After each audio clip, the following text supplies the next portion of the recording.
Ma'asyiral muslimin rahimakumullah, sudah berulang kali kita melaksanakan salat Idul Adha. Dan salat Idul Adha adalah merupakan salat tahunan sebagaimana juga salat Idul Fitri. Ma'asyiral muslimin rahimakumullah, jarang kita mengambil pelajaran. Bahkan kita menjadikan salat Idul Fitri lebih mulia, lebih agung daripada salat Idul Adha. Padahal kadangnya ma'asyiral muslimin rahimakumullah, salat Idul Adha ataupun hari raya kurban adalah lebih tinggi nilainya daripada salat Idul Fitri itu sendiri. Karena ma'asyiral muslimin rahimakumullah, contoh dan pengorbanan yang telah diberikan, yang dicontohkan oleh Nabi Ibrahim alaihissalatu wassalam. Ma'asyiral muslimin rahimakumullah, ketika Nabi Ibrahim alaihissalatu wassalam mendapatkan ujian dalam menyampaikan risalahnya di kota Kanaan ataupun di kota Palestina, setelah beliau dibakar selama 40 hari 40 malam. Ma'asyiral muslimin rahimakumullah, Nabi Ibrahim telah tidak mendapatkan tempat untuk berdakwah di sana, sehingga Allah Subhanahu wa taala memerintahkan kepadanya untuk berhijrah, untuk menyampaikan risalah Islam, bahwa Islam tidak boleh berhenti ketika mendapatkan tantangan dimanapun kita berada. Ketika kita mendakwakan Islam, mengajarkan Islam, kemudian kita mendapatkan ujian dan cobaan sehingga Islam tidak berjalan di situ, maka Islam tidak boleh diam. Ala innal Islam dairah faduru ma'al Islam haitsu darah. Rasulullah sallallahu alaihi wasallam telah bersabda, sesungguhnya Islam terus berjalan, terus berlari, terus bergerak. Faduru ma'al Islam haitsu darah. Maka bergerak kamu di mana Islam itu bergerak. Jangan berhenti. Ketika risalah Islam tidak dapat kita sampaikan karena tuntutan keadaan, karena ujian dan cobaan para dai kepada mereka, maka ma'asyiral muslimin rahimakumullah, maka kita diperintahkan oleh Allah Subhanahu wa taala untuk berhijrah sebagaimana Allah telah memerintahkan Nabiullah Ibrahim alaihissalatu wassalam dalam surat As-Saffat ayat 99. Allah berfirman kepadanya, wa qala inni zahibun ila rabbi sayahdin rabbi habli minas salihin. Fabashsharnahu bi ghulamin halim. Falamma balagha ma'ahu as-sa'ya qala ya bunayya inni ara fil manam anni azbahuka fanzur madha tara. Qala ya abati if'al ma tu'mar satajidni insya'allahu minas sabirin. فلما أسلما وتله للجبين وناديناه أي يا إبراهيم قد صدقت الرؤيا إنا كذلك نجزي المحسنين إن هذا لهو البلاء المبين وفديناه بذبح عظيم وتركنا عليه في الآخرين سلام على إبراهيم كذلك نجزي المحسنين إنه من عبادنا المؤمنين.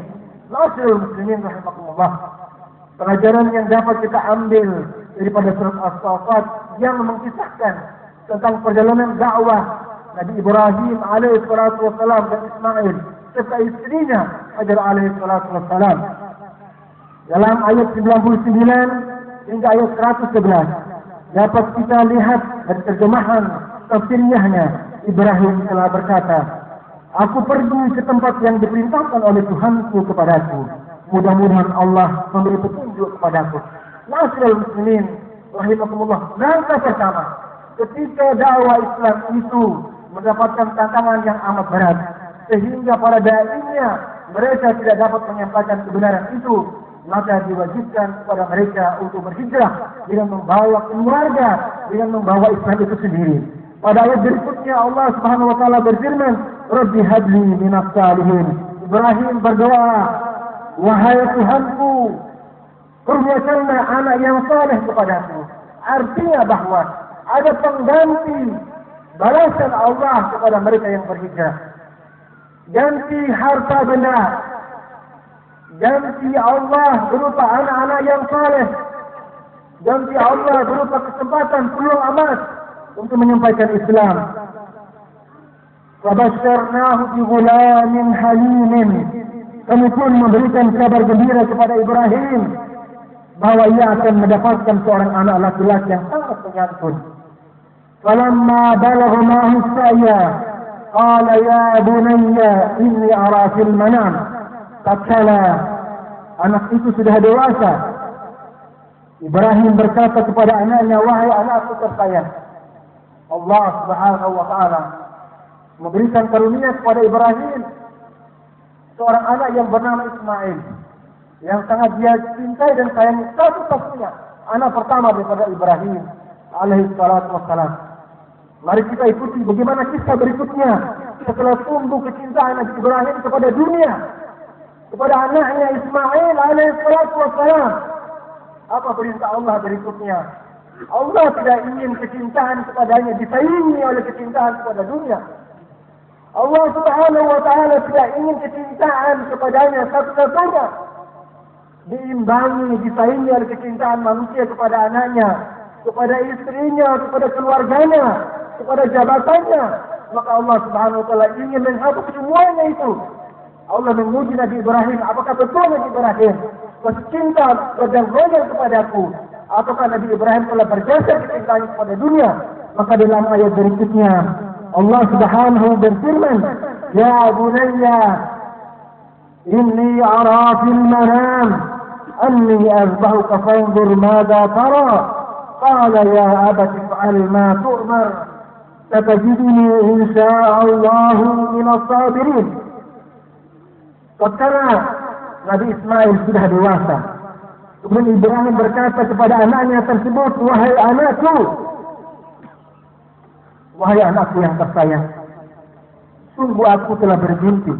Allah telah berikan mimpi kepadaku untuk menyembelih kamu. Karena itu, apa pendapatmu tentang mimpiku itu? Begitu sayangnya Nabi Ibrahim alaihissalam kepada anaknya. Beliau tidak serta-merta menjalankan misinya, menjalankan mimpi itu, tetapi karena ada cinta manusia kepada anaknya, dia menyampaikan kepada anaknya, memberikan musyawarah bagaimana tanggapan wahai anakku yang tersayang dengan mimpiku tersebut. Di sini kita melihat ternyata Nabi Ibrahim alaihissalam setelah berhijrah diberi oleh anak yang saleh, anak yang beriman. Anak akan meneruskan perjuangan Nabi Ibrahim alaihissalam, memiliki keimanan yang sama. Maka ketika dipaparkan kepadanya mimpi tersebut, ternyata Nabi Ismail alaihissalam tidak goyah sedikit pun. Dia menyatakan, wahai ayahku tersayang, lakukanlah apa yang diperintahkan Allah kepadamu, sembelihlah aku. Insya Allah engkau akan mendapati aku termasuk orang yang sabar. Ma'asyiral muslimin rahimakumullah. Sungguh luar biasa pelajaran dari Nabi Ibrahim alaihissalam, putranya dan keluarganya. Kita jangan sampai lupa hanya membicarakan Nabi Ibrahim alaihissalam dan putranya yang tercinta Ismail, tetapi ada orang ketiga di situ, yaitu Siti Hajar alaihissalam yang telah berkorban, yang telah bersama-sama berjalan beribu-ribu mil dari kota Palestina menuju Makkah, menuju kota Makkah. Subhanallah, menyertai suaminya dalam rangka menjunjung tinggi dakwah Islamiyah. Subhanallah, ma'asyiral muslimin rahimakumullah. Dengan pengorbanan Siti Hajar itu, dengan keikhlasannya, maka Allah Subhanahu wa taala berikan ganjaran yang setimpal dengan keikhlasannya. Beliau melahirkan Nabi Ismail alaihissalam yang juga memiliki keimanan yang sama. Subhanallah, subhanallah, Allahu akbar, Allahu akbar walillahil